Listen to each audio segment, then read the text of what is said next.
안녕하십니까. 이번 최종 장에서는 현상을 타파하고 이익을 얻기 위한 최종 절차를 다룹니다. 우리가 대책을 발견했다고 해서 곧 이익을 얻을 수 있는 것은 아닙니다. 우리는 피스톤링 회사의 예를 들었습니다. 관리자는 폐기물을 14%에서 2%로 줄였습니다. 그러나 그 후 관리자가 다른 문제에 관심을 두자 폐기물은 증가하기 시작했습니다. 그들은 이익을 얻기 위한 완전한 조건을 부여하지 못했습니다.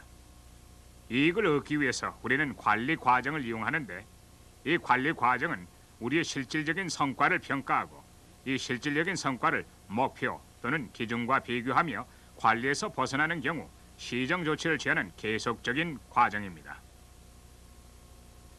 대부분의 관리는 공장에서 임무를 맡고 있는 작업자 및 감독자에게 위임되어야 합니다. 이러한 작업자가 이익을 얻도록 하기 위해서 우리는 대책을 실험실 조건에서 작업 조건으로 변환시켜야 합니다. 그리고 작업자를 자주 관리 상태에 두어야 합니다. 두 집단의 사람들이 관련되기 때문에 변환에 문제가 생깁니다. 첫째, 계획을 조절하고 대책을 수립하는 관리자와 기술자입니다. 둘째, 대책을 이용하고 이익을 실현시키는 작업자입니다. 또한 작업 조건도 관련되어 있습니다. 첫째 대책은 불확실성의 조건, 즉 실험에 의해서 성취됩니다. 그러나 작업 도중 이 불확실성의 조건은 예측을 필요로 합니다. 예측을 하려면 작업자에게 이익을 얻을 수 있는 과정을 제공해야 합니다. 작업자가 작업 표준과 절차를 준수하도록 교육을 시키려면 관리와 검사의 기준으로서 작업 표준과 절차를 설정해야 합니다. 마지막으로 관리 이탈 요인을 탐지하고 시정하기 위한 체계적인 관리 방법을 설정합니다. 이 두 가지 과정을 거침으로써 우리가 새로운 과정을 제시할 수 있는 많은 정보를 얻을 수 있습니다. 시계 공장의 경우에는 최소한의 변화가 있어야 합니다. 기계는 바뀌지만 작업자는 기계의 최대 정밀도를 유지시키는 계측기를 제공받습니다. 반대로 피스톤링 공정은 재료, 공구, 공정 조건, 작업 기술에 있어서 포괄적인 변화를 요구하고 변화는 다시 되돌릴 수 없도록 설계되어야 합니다. 피스톤링 공장에서 관리자는 용해 작업자에게 직경이 큰 분출구를 제공한 다음 오래된 분출구를 폐기했습니다. 아무도 더 작은 직경의 분출구를 다시 사용할 수 없습니다.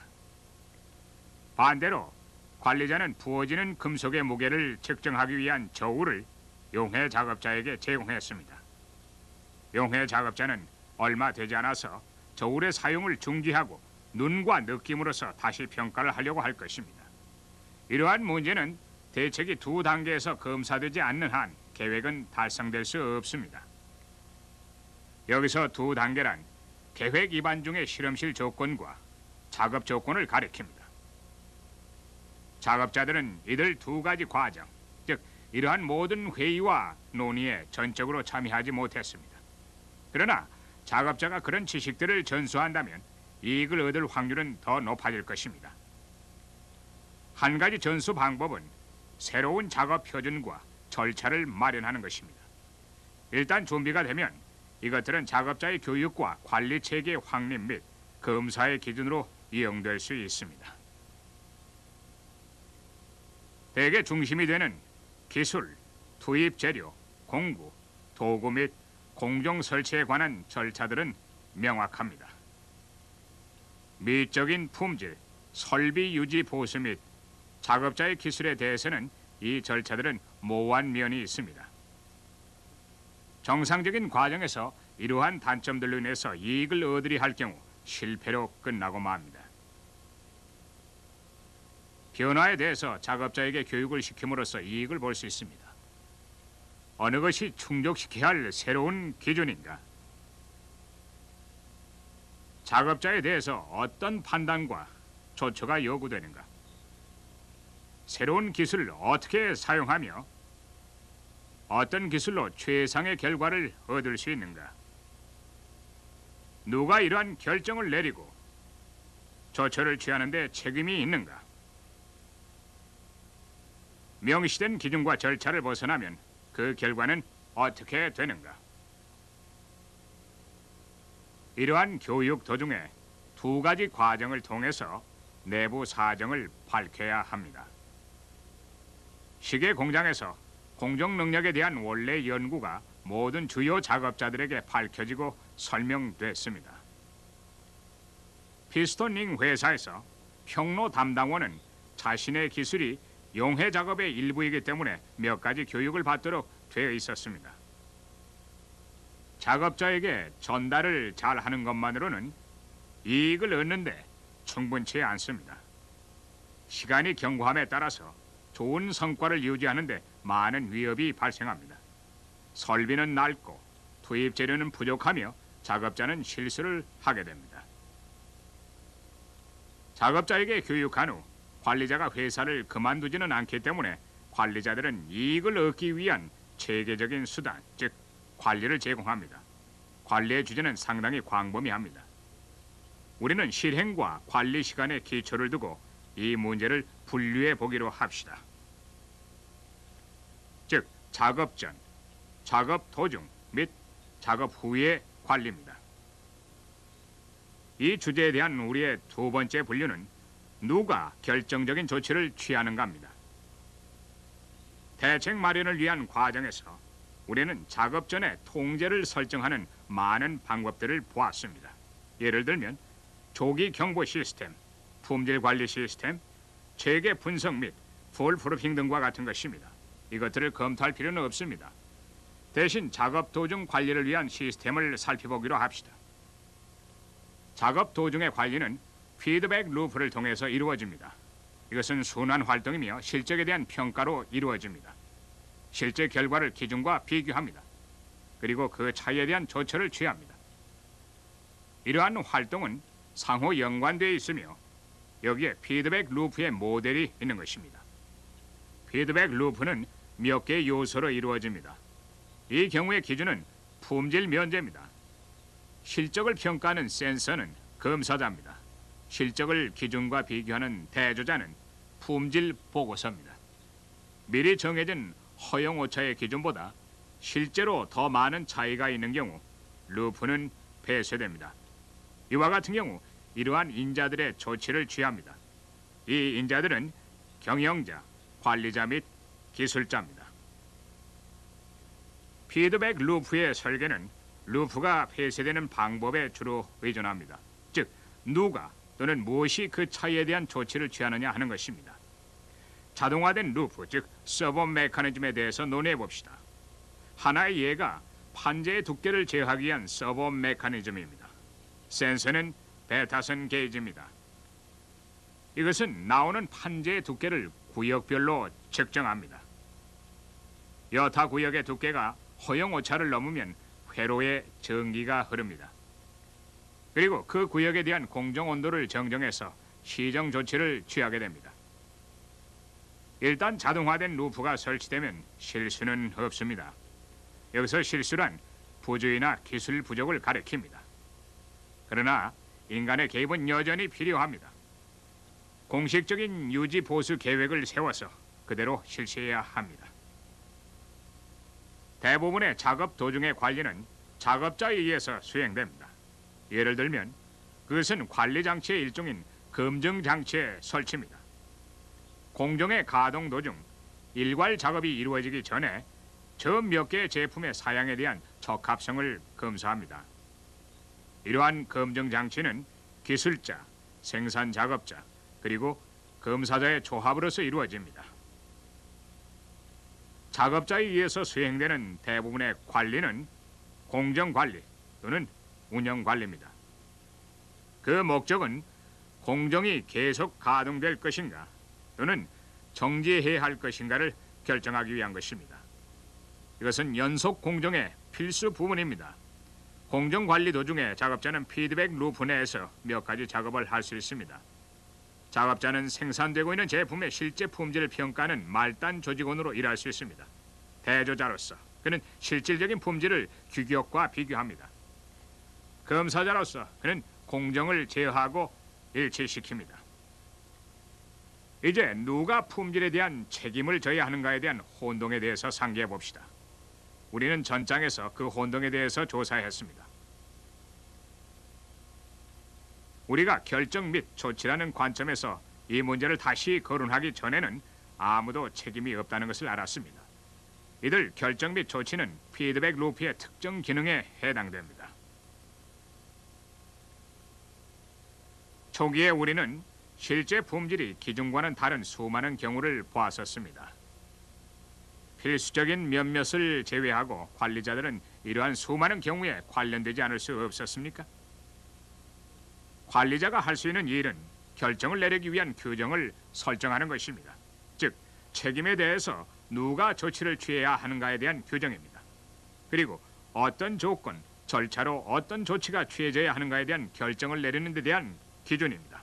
예를 들면 제품을 물리적으로 이동시키는 작업이나 서류 작업입니다. 일단 이러한 규정이 마련되면 작업자가 대부분의 결정을 내릴 수 있도록 교육하는 것은 가능합니다. 중요한 몇 가지 관리 사항은 권한 위임이 되지 않고 경영자나 관리자가 그것을 유보하고 있습니다. 이들 유보된 관리 사항은 몇 가지 방법으로 실행됩니다. 첫째는 직접적인 권한입니다. 예를 들면 창고에서 제품을 출하하기 위한 요구는 관리자의 승인을 필요로 합니다. 둘째는 직접 관리인데 관리 요원은 계획에 의거해서 작업자의 중요한 행동을 감시합니다. 그 다음은 검사인데 우리는 피스톤링 계획에서 예를 들었습니다. 마지막으로 실적에 대한 보고를 합니다. 이것은 관리자가 최근의 성과를 평가하고 추세를 관찰하며 관리상의 조치를 취하기 위한 필요성을 확인할 수 있게 해줍니다. 이익을 얻으려면 우리는 관리 조건을 탐지하고 시정 조치를 취해야 합니다. 관리 조건 중에서 몇몇에 대해서는 탐지는 문제가 되지 않고 위기는 명백할 뿐입니다. 다른 경우는 그다지 명백치 않습니다. 이것들을 탐지하려면 특별한 보고나 감사 등을 실시해야 합니다. 또한 잘못된 경보와 실제 관리 조건을 구분해야 할 필요성이 있습니다. 우리는 핀볼 기계인 킹콕스의 도움으로 이 문제를 논의할 수 있습니다. 킹콕스, 나와주세요. 감사합니다. 깔때기를 13회 세트시키고 생산을 시작합니다.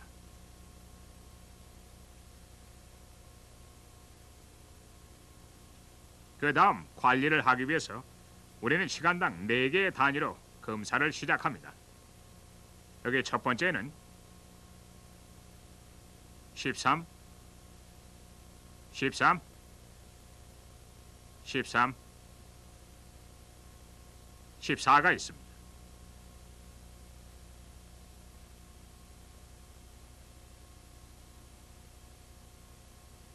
합계는 53이고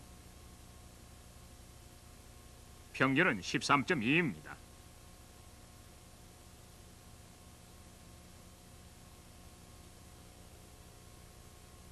한 시간 후에 다시 해봅니다.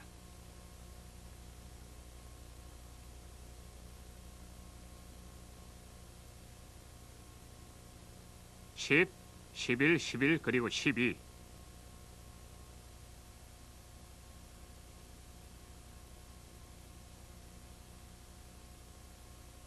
합계는 44고 평균은 11입니다. 세 번째로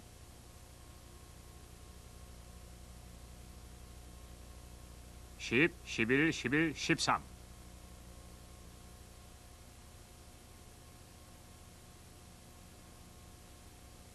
합계는 45고 평균은 11.2입니다. 우리는 매 시간마다 이러한 검사를 실시합니다. 우리는 평균이 전부 다르다는 것을 알게 되며 이것들을 다시 세어보기로 합니다. 13, 14, 15, 12, 11. 첫 번째는 13.2, 두 번째는 11, 세 번째는 11.2였습니다. 이것들은 기대값 13과 거의 비슷합니다. 이제 누군가가 이 테스트 결과를 몇 시간 동안 도표화시켰다고 가정합시다. 도표는 다음과 같을 것입니다. 대부분의 점들은 13에 매우 근접해 있습니다. 깔때기의 세팅을 13에 유지시켰을 때 킹콕스로부터 얻은 편차와 이 편차는 매우 비슷합니다. 이것을 우리는 무작위 혹은 우연 변동이라 부릅니다. 이것은 우연이나 행운의 결과일 수도 있습니다. 이러한 점들로부터 깔때기의 세팅에 있어서 변화의 증거를 찾을 수 없습니다. 그러나 A와 B로 표시된 점에 주목하기 바랍니다. 이것들은 다른 점들보다 기대값 13에서 훨씬 벗어나 있습니다. 점 A와 B는 우연의 결과가 아니고 공정에 있어서 몇 가지 실질적인 변화가 분명하다고 합리적인 결론을 내릴 수 있습니다. 점 C와 D는 어떻습니까? 이것도 우연의 결과입니까? 또는 이것들은 공정 변화의 결과입니까? 만일 우리가 실제 상태로부터 그릇된 경보를 분리하는 데 도움이 되는 몇몇 도구를 가지고 있다면 편리할 것입니다. 우리는 그러한 도구들을 가지고 있으며 이것들은 통계적인 유의성 검증으로 불리웁니다. 킹콕스가 만든 생산품의 도표에서 평균값은 13입니다. 나는 컴퓨터를 이용해서 개별 단위의 산포도를 시그마로 계산을 했는데 시그마의 값은 2.1입니다. 또한 나는 그 데이터가 잘 알려진 대칭형의 정규 분포 곡선을 보인다는 것을 발견했습니다. 이런 모든 정보로부터 우리는 공정 변화로 인한 편차로부터 무작위 편차를 분리시키는 경계선을 설정할 수 있습니다. 우리가 가능성의 정도가 같다고 가정한 확률 법칙으로부터 경계선을 계산할 때 예를 들어서 20분의 1로 그 가능성을 가정하면 공정이 변하지 않는 경우 도표상의 95%의 점들이 이 경계선 내부에 들어갈 수 있도록 기대값 13 근처에서 경계선을 계산할 수 있습니다. 이제 정규 분포 곡선을 봅시다. 가로축은 제품 측정치이고 세로축은 이들 측정의 빈도수입니다. 통계표에서부터 95%의 데이터가 평균을 기준으로 해서 플러스와 마이너스 2 시그마의 구역 내에 포함된다는 것을 알 수 있습니다. 킹콕스에 대한 시그마 값은 2.1입니다. 그러나 이것은 각각 하나의 단위에 적용됩니다. 큰 샘플에 대해서는 공식이 있습니다. 평균에 대한 시그마를 루트 n으로 나눈 값과 같으며 여기서 n은 표본의 크기입니다.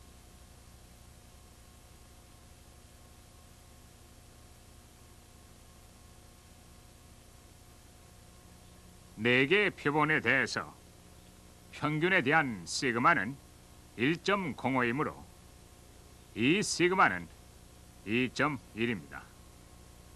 우리는 여기서 경계선을 정할 때 13 플러스 2.1, 13 마이너스 2.1로 계산합니다. 13 플러스 2.1은 15.1이고 13 마이너스 2.1은 10.9입니다. 이제 이들 경계선을 관리도에 나타냅니다. 점 A와 B는 경계선 밖에 있기 때문에 이것들의 원인은 실질적인 공정 변화 때문이라고 추정할 수 있습니다. 점 C와 D는 우연 원인에 기인하므로 공정이 변했다고 추정할 수 없습니다. 이러한 형태로 관리도는 통계적인 유의성 검증을 하는 데 사용되며 고안자인 W.A. 슈와트 박사의 이름을 따서 슈와트 관리 도표로 불리웁니다. 또한 경계선은 한계선으로 불리웁니다.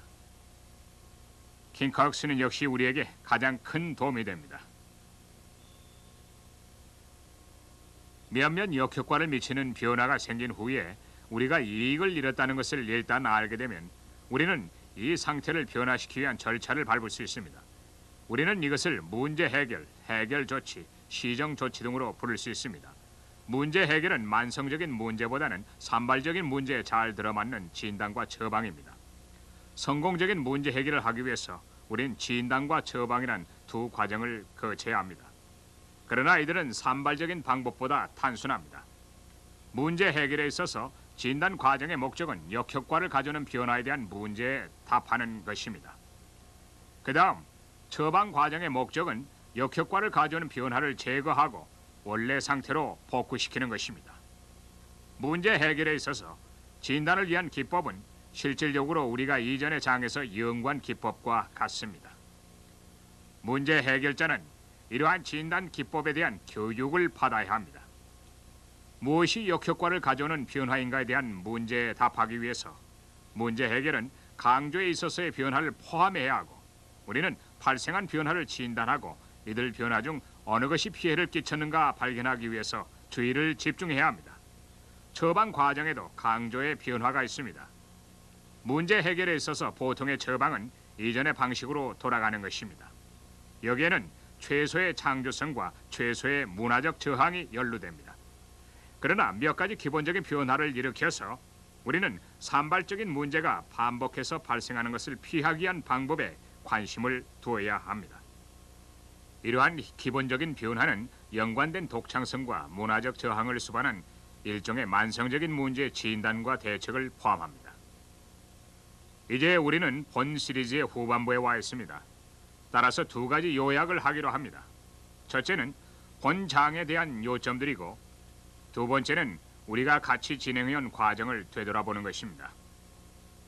첫째는 16장의 요점들입니다. 이익을 얻으려면 우리는 작업 조건을 변화시켜야 할 필요가 있습니다. 유용한 공정을 준비하고 기준과 절차를 설정하고 작업자를 교육합니다. 관리 시스템을 설정합니다.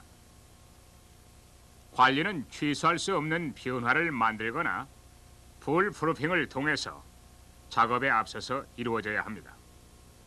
작업 도중에 관리는 피드백 루프를 통해서 이루어집니다.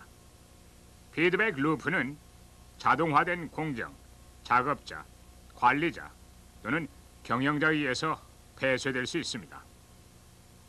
작업자에 대한 관리의 위험을 없애려면 의사결정에 대한 규정이 필요합니다. 즉, 책임의 정의, 충족시켜야 할 기준, 그리고 이행해야 할 절차입니다. 직접적인 권한, 직접적인 감독, 검사 또는 보고를 통해서 경영관리를 할 수 있습니다. 이익을 얻으려면 문제 해결과 변화를 탐지하는 데 있어서 숙련된 기술이 필요하며 이 변화는 데이터의 변화를 통해서 알 수 있습니다. 통계적 기법들은 잘못된 경보로부터 실제상의 해로운 변화를 설정하는 데 도움이 될 수 있습니다. 문제 해결에는 품질 개선에 이용되는 많은 같은 진단 기법들이 이용됩니다. 문제 해결자는 이런 진단 기법들을 이용할 수 있도록 훈련받아야 합니다. 다음 회합이 있기 전에 이전의 계획을 돌아보고 당신의 회사가 이익을 얻기 위해서 제공한 방법들을 살펴보기 바랍니다. 당신의 결론은 무엇입니까? 현 계획에 대해서 관리 시스템은 이익을 얻는 데 적합합니까? 최종적인 요약으로서 이러한 다양한 부문들을 살펴보기로 합시다. 우리는 우리의 프로그램의 목적을 지지하기 위해서 이 모델을 증거로서 사용했고 이 목적은 매년 품질 개선을 하고 품질과 관련된 비용을 줄이는 습관을 들이기 위한 것입니다. 우리는 모델들을 다음과 같이 일반화시킬 수 있습니다. 우리 각자는 모델에 적합한 몇몇 실제적인 생활 환경을 확인할 수 있습니다. X회사는 몇몇 특허 상품과 공정에 기초하여 설립되었고 그로 인한 전매권으로 인해서 회사의 매출과 이익은 매년 증가했고 외견상 모든 것이 잘 되어가는 것으로 보였습니다. 소규모 경쟁업체인 Y회사가 있습니다. Y회사는 장기적인 개선 프로그램을 매년 추진해서 그 프로그램이 끝날 때에는 격차가 좁혀졌습니다. 이에 따라서 X회사에 있는 경보벨이 울리기 시작했습니다. X회사는 어려움에 부딪혔고 원상복구하는 데 몇 년이 걸렸습니다. 한편 이 두 부문은 다양화를 계속해 나가고 있습니다. 교훈은 명백합니다. 단기적으로 회사는 매년 개선 없이 이익을 얻을 수 있지만 개선이 없으면 장기적인 발전은 없습니다. 매년 개선은 회사에 대한 필수 요건이기 때문에 이것은 또한 관리자에 대해서도 필수적인 것입니다. 그러나 우리가 보았듯이 관리자가 개선에 대한 책임을 받아들이지 않고 개선을 하는 데 필요한 기법에 대한 교육을 받지 않는다면 그들은 매년 개선을 할 수 없습니다. 이것은 관리와 다릅니다. 모든 관리자는 관리에 대한 책임을 받아들여야 합니다. 모든 사람은 관리의 대상이 되며 많은 사람들이 관리 기법에 대해서 교육을 받습니다. 우리에게 필요한 것은 책임, 경험, 교육 및 개선에 상응하는 수준입니다. 경험이 많은 경영층 및 전문 경영자는 관리와 개선에 있어서도 똑같이 숙련되어야 합니다. 개선의 끝이 있겠습니까? 분명히 없습니다. 계속해서 우리에게 새로운 문제가 발생하는 한 개선의 끝은 결코 없습니다. 또한 인간의 독창성 및 창조성에도 한계는 없습니다.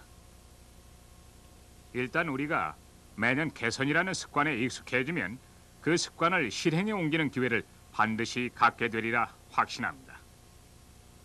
여러분에게 행운이 있기를 빕니다.